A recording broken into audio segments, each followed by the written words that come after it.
Karine et ses copines viennent de découvrir l'exposition de leurs travaux. Leur professeur a fait entrer dans la classe au lycée Rascol ce tableau de Jamel Tata et des textes de Leslie Kaplan, devenus support de cours et de création. Elle nous a montré l'œuvre, puis elle nous a dit vous avez le choix, soit vous faites un sujet d'invention, donc à partir de l'œuvre on devait écrire une histoire, une petite histoire, soit on devait modifier l'image et il y en a qui pouvaient faire un poème par-dessus.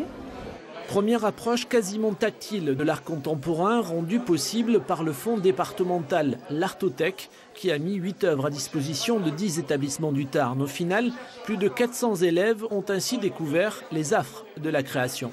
La création, souvent, elle sert aussi à comprendre la démarche de l'artiste, à rentrer dans ce qu'il a pu faire. C'est pour ça qu'eux, on ne parle pas d'œuvres, ce ne sont pas des artistes, mais ils ont expérimenté un dispositif, un matériau, une façon de faire, une thématique.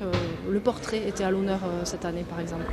Ces portraits, signés Bernard Rancillac ou Ernest Pignon-Ernest, ont ainsi provoqué toutes sortes de réactions, du rejet à l'intérêt, en passant par l'inspiration.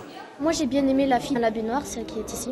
Je ne sais pas vraiment pourquoi, peut-être dû au fait qu'elle me fait penser un peu aux films d'horreur et j'adore les regarder.